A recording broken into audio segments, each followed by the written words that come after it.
Hello guys, welcome back to another video. Today I'm going to be showing off 3 awesome farms for Minecraft Pocket Edition.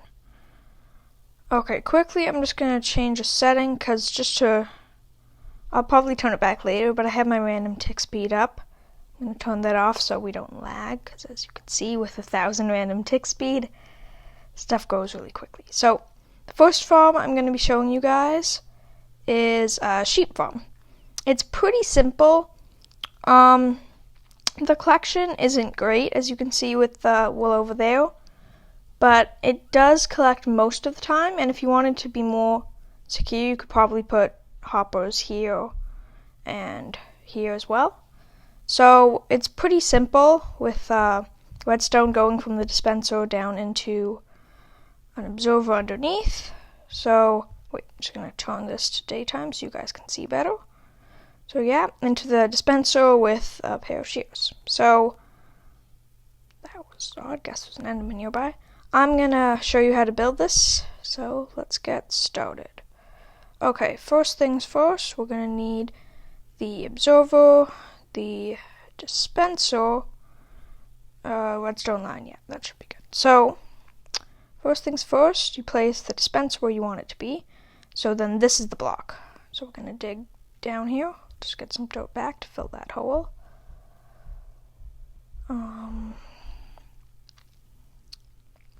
So we're going to dig down here, make sure there's light when you do this, to dig 1 block lower, I believe. We're going to place a block and observer. There we go, just got to get out of here. Okay, so then what you want to do, make sure there's only a 1 block gap between the observer and the redstone, otherwise it won't work. So it should send a redstone signal as soon as the grass grows. So then you simply have to connect the redstone up to the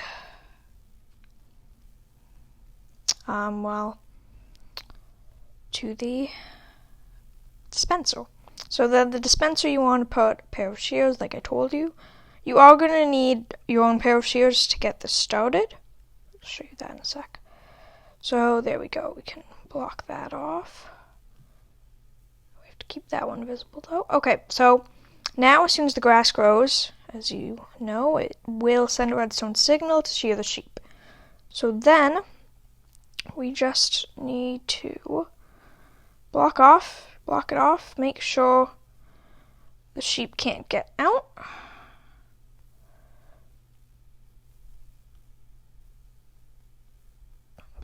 And then just that should be fine.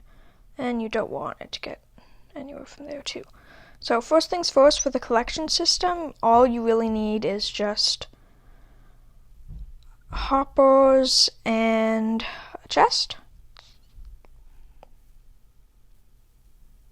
Okay, so 2 blocks down, you put the chest, then you shift in with the hopper. Okay, so we have the hopper going to the chest. If you want it to be more effective, you could also, not there, you could place blocks. You could place a hopper there, a hopper there. Okay, let's fix this up. So you don't have to, you can get away with just a single hopper, but if you want it to be more effective in the collection process, you can just do this.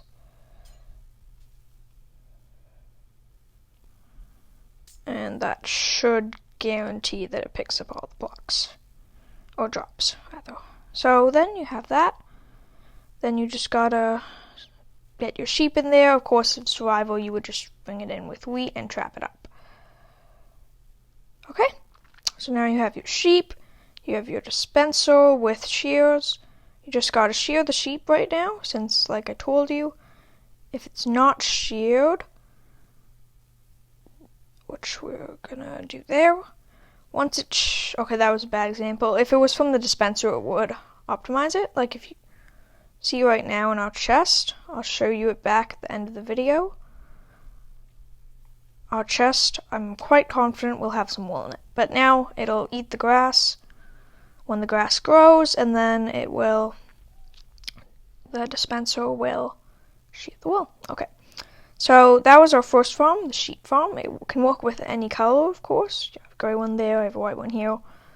Ignore the minecart rail there, it's not important. Just a misplacement on my part. Next farm. This one's toggleable, which is nice. It is a watermelon farm. For this, I'm going to turn up the tick speed just to show you how it works. 100 should be fine. So basically, well, this is just me proving that it does work. So you place the watermelon, which gives, since this is charged with redstone thanks to the level, it'll put a redstone input into the watermelon, into the redstone, into the block, and into the piston, which should push the watermelon, breaking it. So I haven't shown the collection system for this one, since this one really is the worst. It's fairly reliable if you just put a hopper and chests like that, but it doesn't always work. Sometimes you'll get the block stuck like that.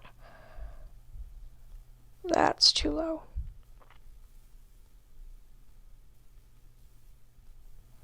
So you can do that.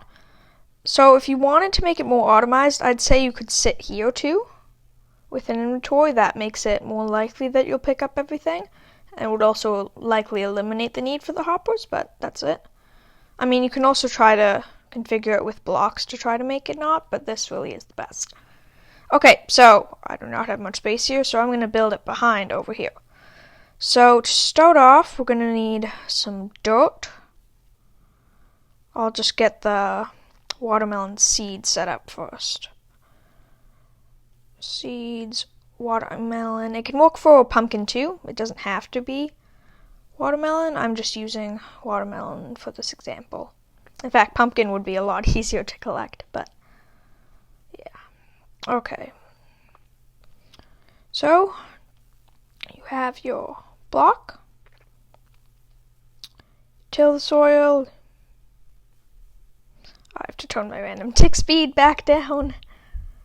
Okay, so yeah, you till the soil, place the watermelon seeds. They should grow. If you want to make them grow a little bit faster, as I'm sure you guys know, all you have to do is put a bucket of water beside it, like that. Okay, so then, once you have these, you want a block here, as you can see there. Up there, this block's going to have the lever on it, like that. You want it pulled down if you want to have it turned on. Up if you don't. Up if you want it turned off, rather. Wait, up's off. Yeah, up's off. I'm just going to turn that one off for now. So then we get our repeater out. We want to place it like this, I believe. Yeah. So we turn it on, which goes into here. Here we have a piece of redstone. We got that. Boom. And then we just need the sticky piston.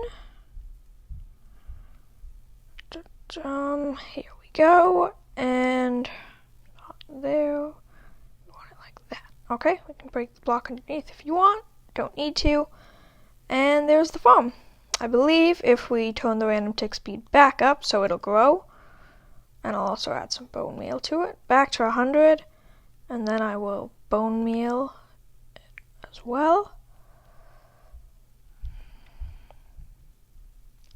Does the bone meal work? Yeah, it does. So that'll bone meal, and then if we turn both of them on, because we might as well, they should be growing. Okay, let's wait a second for the watermelon to grow. I can turn this up. So of course, in case you don't know what I'm doing when I turn up the random tick speed, it just increases the speed at which the crops grow. That's all it does. See? So there we go. Watermelon working. Of course, once again, if you want to be fully effective, you want to be standing on the repeater. I'll just turn these off now. So, yeah, that's the watermelon and pumpkin farm, and that's our second farm. So our third farm is probably the most reliable on collection. I'm once again going to turn random tick speed down. but as you can see it in the background. So this farm works for sugarcane, it works for bamboo, like the two I have here. If you can also use cactus, but if you want to use it for cactus, you have to place a block. You have to replace the dirt with sand and place a block under the sand. So yeah, it just takes one hopper, bucket of water, some glass, dirt, or sand, depending on what you want to do. A little bit of redstone and one observer and piston for each thing you're growing, whether it be cactus, bamboo, sugarcane, etc. So you actually don't need the water if you're not doing it with sugarcane, but the water does help because otherwise you'd have to have a piece of hopper for every single one. So I recommend you use the water no matter what. Okay, so what we want to do here, because I'm going to build it here as well, just get glass, since glass is the easiest one because then you can see through the whole thing. Let's build it over here. Stack the glass, and then you can start working. Okay, so if this is your first piece of dirt, I believe, how many can you have again? 1, 2, 3, 4, 5, 6, 7, 8, 9. Okay, so you can have 9 if you per hopper. I mean, you could always add more water buckets, but if you want it to be most effective, you have to make it in like this in segments of 9. So there we go. 2, 3, 4, 5, 6, 7, 8, 9. Okay. Then we go around to make sure there's room for the water. Since for this one, I'm just going to make it sugarcane. Well, actually no, I think I might as well do it just like the last one over there, sugarcane and bamboo.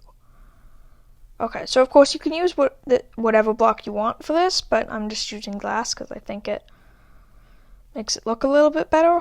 And of course this is just your pillow to get up, because I recommend you build it at least semi in the air, because otherwise it can make it a little bit harder to because otherwise, of course, then the chest where you collect from will be underground. So there we go. I'm just going to do this now while I'm here. Chest, break the glass, hopper. Okay, so then what you want to do is on the back side, you want to have like this. You need your observers and sticky pistons. So that is exactly what we are going to take out. Okay, so first one you want is the sticky piston. You can just do it like that. Okay, and then on the back, because if you have to place the observers facing this direction so that the face is facing the crop. 2, 3, 4, 5, 6, 7, 8, 9. Then you want to place an iron block, or not an iron block, but any block you want on the back side of the piston. So there is room for customization, but I always feel it works best if you simply link them all, because then because this works where as soon as it grows, oh wait, no, I built this too short, never mind. That's bad. I built this one block down. Basically how this design works is as soon as it grows to 3 blocks tall, at least if I had done this correct, it would have been as soon as it grows to 3 blocks tall. This is bad. Okay, so that was my mistake. You want to have the first layer of pistons here. Okay, so now how this is going to work is as soon as the crop grows 3 blocks tall, the observer will send an input into the piston, which will make the piston push the second layer, which will break both the second layer and the third layer of the crop, so the crop will continue to grow, but you'll of course be collecting it. Okay, so how I'm doing this is making them all connected like this. So as soon as one of them goes to 3 blocks, it'll break all of them. Because unless you're doing a mix like I have over there, generally you're going to be using it all as one crop. As soon as one has reached 3 blocks, generally all of the others have reached 2. So yeah, we have this system, and then as soon as it'll grow, it'll break. You want to have some glass here, up like that. I'd say this tall is probably good, to make sure that the crops don't go flying, and to make sure they land in the water. You don't need a roof unless you want it to protect from like thunderstorms or something like that. But I mean, I guess there's no harm in putting one in. It can make it look nicer, but I didn't put one over there. And then the final step, I'm just gonna put a block here to make sure that this doesn't, to make sure the sugarcane doesn't fall back through here. I don't think it would, but it might, so just want to be safe. So now we just get our crop. In this case, I'm doing sugarcane. And we plant it. Oh wait, sugarcane can't be in this slot because of course it needs water next to it. So if you are doing it like this, you actually will have to use at least one piece of bamboo or cactus. But of course, if it was cactus, you have to use the sand. So that's it. That should be the farm done. I'm just going to turn my random tick speed back up so you can see it in action. Break it. None of them should make it to the top. If you want it to be extra safe, you can add an extra layer. But, of course, this is with random tick speed 1000. If it was actually going at a regular rate, there was no way it would go over the top. So, yeah. Of course, this is with a high random tick speed, but it collects all of them fairly quickly as they go along through the water. So, it's a pretty effective farm. Of course, it's not using any glitches, because I'm not sure if you know about it, but the zero tick glitch that they have on PC doesn't, and I think console, but it might not work on console, does not work on Pocket Edition. Oh, see, because this is at random tick speed 1000, it's getting up here, but if it was growing at even just this, which is I believe 10 times the speed, at 10 times the growth, it's still no way it would break through. So yeah, that is the sugarcane, bamboo, and potentially cactus farm done. So yeah, that's all 3 of my farms that I'm going to be showing off today. I hope you enjoyed, hope you found them useful, and yeah, have a good day. And also, right, please like and subscribe, it means a lot. You can leave a comment if you want, any suggestions on future videos, games to play, or even just modifications for these farms. Or just let me know if you used them. So, yeah. Thank you. Bye. Have a good day.